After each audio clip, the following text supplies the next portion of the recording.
This episode was made at Elisa Sis's request, a channel follower. It's about an absurdly bizarre case that happened on December 17, 2013, a crime that involved the strange love of a stepfather for his stepdaughter. For those who follow criminal cases, it's not that unusual, unfortunately, right, guys? A feeling that became the death sentence for Luane Rodrigues da Silva Costa, a 19-year-old girl who lived in Pirenópolis, Goiás. A surreal sentence that I'm going to tell you about in detail. I'm Marcos Campos. Welcome. If you enjoy real crime stories, subscribe and follow the channel for weekly episodes.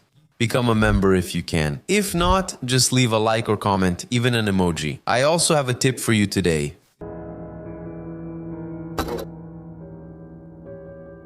Luane, the main character of this story, is the daughter of Mr. Joelio Aparecido da Costa and Mrs. Sandra Rodrigues da Silva. The couple had 2 children, Luane and a boy named Luane, but they ended up separating after a few years of marriage when Luane was 7 years old. The divorce allowed Sandra to rebuild her life in a new marriage 2 years later. This second husband was named Joaquim Lourenço da Luz, a man who was also divorced and had 2 children. Together, they had another boy, that is a third child, who ended up bringing the relationship and the siblings even closer. On both his mother's and father's side, Joaquim is described as a prospector and also as an employee of a mining company. A supposedly good man who played the role of father to his stepchildren in the right way. That was until 2013 or a little before. Among the 4 children in the family, Luane stood out as the little princess. For Joaquim, the girl was his favorite, the one he called his little blonde and the angel of the house. Her mother affectionately called her Life. She was cheerful and loved the simple life in the countryside. But the years went by and the children grew up. So, in 2013, Luane was already a 19-year-old young woman. Full of life, activities, and plans, she had become a beautiful young woman with a lot of attitude. In 2012, she passed the entrance exam and started her dream nursing degree at Univangelica. That was at the Annapolis campus, about 60 kilometers from her home.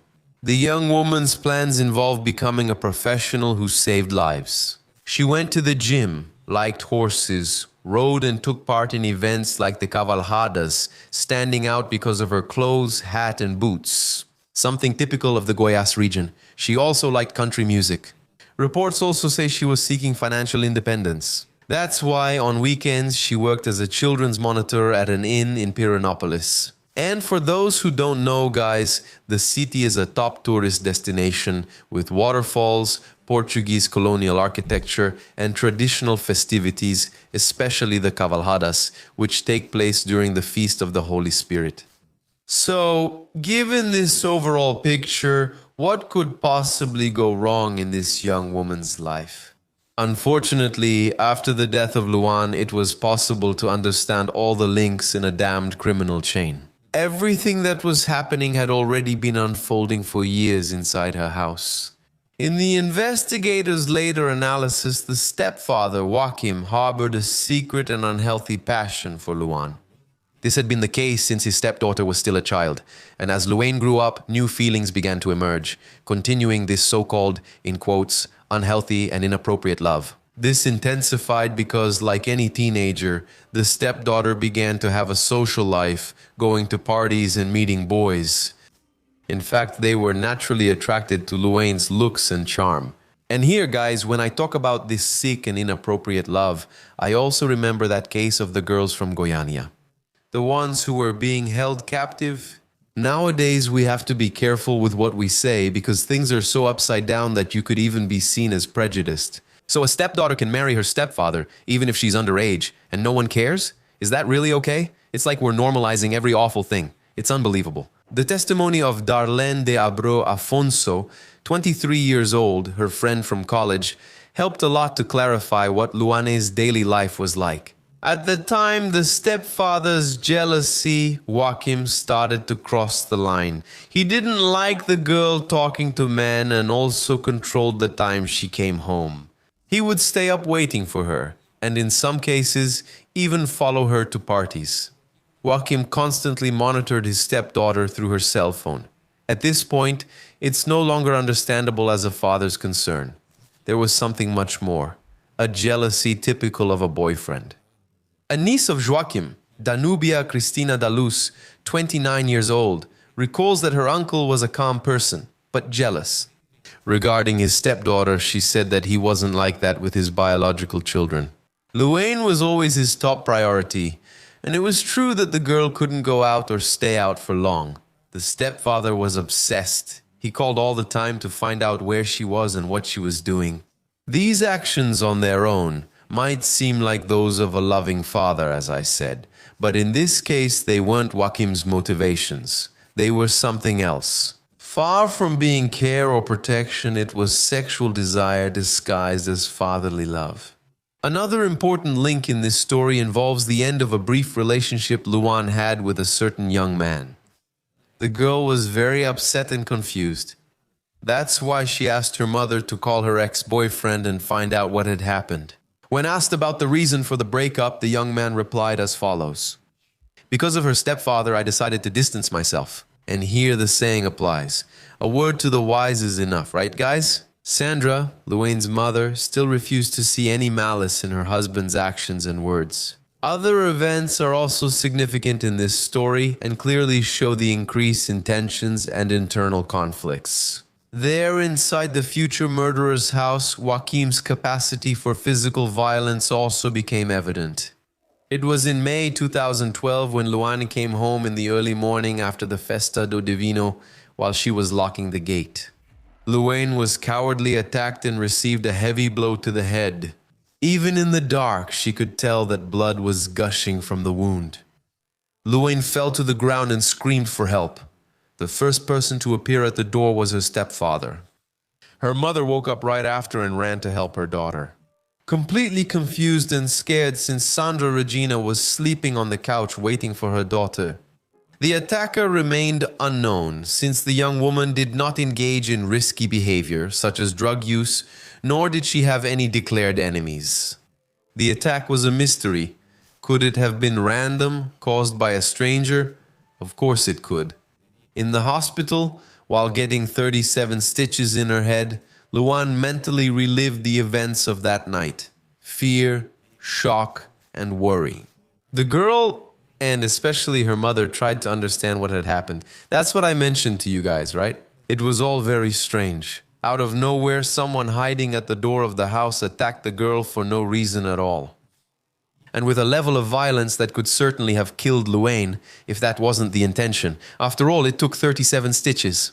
This episode, at the very least frightening, raised a question that wouldn't go away. Why didn't the dogs bark? They didn't alert the family that someone was lurking near the entrance of the house, even though these dogs would always make noise over anything. Luane might have sensed that the danger was very close, but decided not to bring up the subject again. Maybe it was a dog charmer? Or by sheer coincidence, a crazy guy attacked a 19-year-old girl walking home alone from a party late at night. He waited there to hit her on the head, curious about the experience. But before that, of course, he charmed the dog so it wouldn't bark.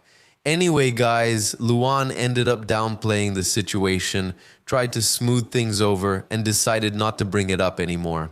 After all, she didn't have any proof, and in the end, how could she confront her own stepfather? The result of that night ended up being fear, a literal headache, and 2 broken fingers when she tried to defend herself from the blow. However, the casualties didn't end with the physical assault. About a year after that incident, by the end of 2013, Luane started receiving threatening notes. The words were, "You're lucky you didn't die. This time, your damn stepfather won't be around to protect you. Hell awaits you.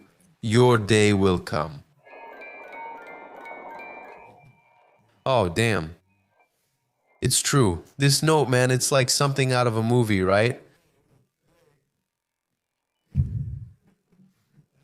It's really like something out of a movie. Anonymous, threatening notes, possibly from the same person, or from the one responsible for breaking her head months earlier.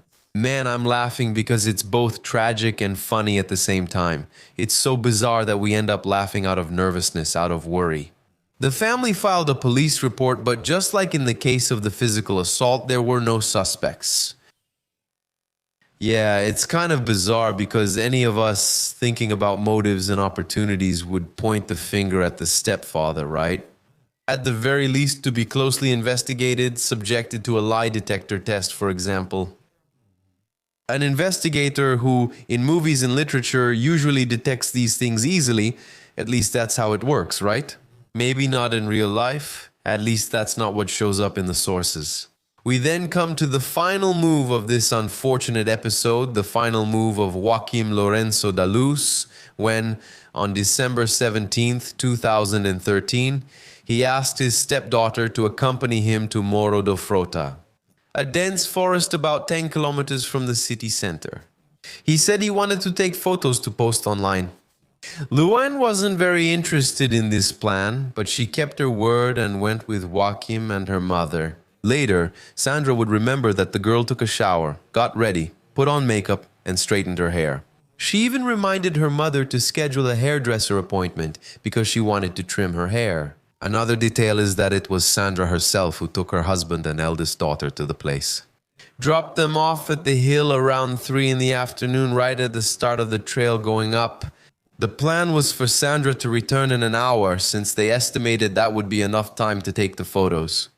The woman even said, "If you finish earlier, call me." Mother and daughter still had on their schedule that week, besides the hairdresser, a trip to Annapolis, a neighboring city, as we saw, to do the Christmas shopping.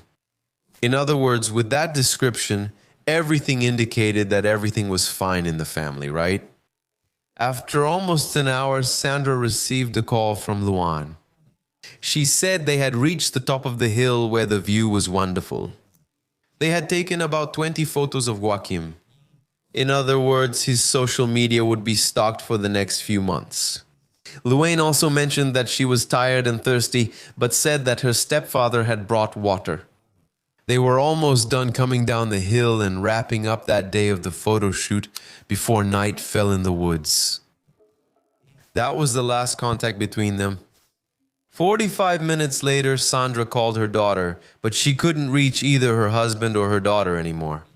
Even so, Sandra went to the meeting place and waited, but no one showed up. No one answered the phone, night was falling, and her worry kept growing. And just like that, in an instant, life changed. The outing, the photography adventure, turned into a police case. Sandra asked for help. Police officers and firefighters spread out through the forest and continued the search until after midnight. But since it started to rain heavily that day, the rescue teams had to stop their work. With no visibility, they returned to the hill the next morning and then discovered a horrible scene. On the morning of the 18th, Sandra's phone rang. It was an unfamiliar male voice informing her that both her husband and daughter had been found dead. Even before arriving at the medical examiner's office and retrieving her daughter's belongings, such as a gold necklace with a horse pendant, a ring, and a piercing, she learned about the macabre details of what had happened. Luane's body was in a hard-to-reach area on the hill, soaked by the rain and completely covered in dirt. Her hands and legs were tied with a rope, and there was a large wound in her abdominal area. Her internal organs were spilling out. There was blood everywhere and unusual burns on her arms, neck, and face. It was an extremely shocking scene. As for Joaquim, who was 47 years old, the husband and stepfather was found gagged and tied to Luane, with a chain and a padlock. They were facing each other as if they had been placed in a deadly embrace.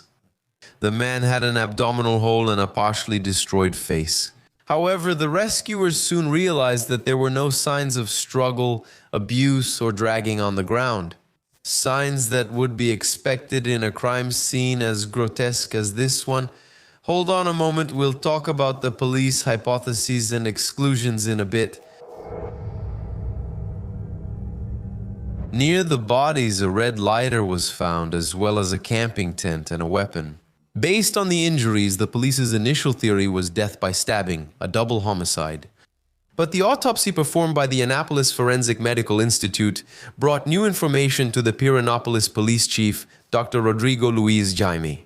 The medical examiner and forensic experts reported that the victim's injuries were not consistent with any bladed weapon. What was found on the bodies were fragments of explosives, and from that, the large wounds on both corpses were consistent with the impact of an explosion. An explosion, folks, because it's something very absurd, unexpected, and unlikely. In a country where, thank God, there is no history of suicide bombers. Incredible. A totally grotesque, bizarre, unusual crime scene. But in light of the physical evidence, it was up to the chief and his team to return to the site about 4 kilometers from the city and comb through the woods. Now they effectively know what to look for. They located and recovered fragments of explosives near the place where the bodies had been found. These fragments were sent to the forensic police for comparison with the material found on the bodies, which yielded a positive result. At the site, a piece of green and blue rope, a section of chain, and a flashlight were also collected. The tent and mattress found nearby were Joaquim's. A witness was also questioned, who stated that they had seen the man at the site a day earlier. This came to characterize the premeditation of the deaths, but returning to the family's house in double mourning, the police seized other evidence that incriminated the perpetrator, a rope identical to the one that tied the two bodies. And to complete the physical evidence in the case, there was also a piece of chain identical to the one found at the crime scene. The investigation was officially concluded only a year after the crime, and there was no doubt that all the material from the scene belonged to Joaquim. He was identified as the mastermind and perpetrator of Luane's murder, followed by his own suicide. Since he worked at a mining company, the man had easy access to explosives. With that, the aspects related to the means and opportunities for the crime were concluded. As for the motive, it was concluded that it was the unhealthy passion that Joaquim had for his stepdaughter. Not because of proven abuse, but because of excessive jealousy. He was also identified as the person responsible for the previous assault and the threatening notes. You remember that, don't you? That's why the family's dogs didn't bark when the girl was hit on the head. Investigators said the man considered nearly everything. He acted deceitfully, setting up the crime scene to mislead the investigation. And, in this way, ensure the payment of the life insurance he had taken out before the crime for the benefit of his children. Man, that's crazy. Wow. It's believed that Luane was drugged with clonazepam, mixed into the water her stepfather gave her up on the hill. During the walk and photos explaining the lack of struggle. A real-life script that could easily be in theaters in a dramatic thriller movie. The longing, pain, and suffering remained for family and friends. The biological father, taxi driver Joelio Aparecido da Costa, spoke to his daughter a day before she died. The girl was cheerful and playful, and that was the memory she left for him to keep forever in his heart. Joaquim's family always believed that someone else was involved in the crime. His sister, Mrs. Josefa Santana Abadia, spoke about the lingering sadness. Joaquim, the second youngest of 6 siblings, enjoyed fishing, was playful, and loved by all. His mother, Luane's step-grandmother, was 81 years old at the time and just 4 months after the tragedy passed away. Sandra Regina, the widow and mother, shared her personal regrets after heartbreak. She made sure that Luane was buried with her daughter's favorite white hat. The woman kept her daughter's last words in her memory. "Mom, I love you so much." Man, what a sad case, right, guys? It's unfortunate how a person's mind can lead them to a dead end, to a path of no return. To be so jealous of your stepdaughter to this extent, to the point of wanting to hurt, to harm the girl. It's really crazy to think about that, about the human brain itself. I wish I had more knowledge to analyze these things, because at the same time that it's grotesque and revolting, there's a curiosity to understand what makes someone cross all these boundaries of normality. That's it. Comments are open for support. Thanks for joining me. A kiss from the redhead. See you next time.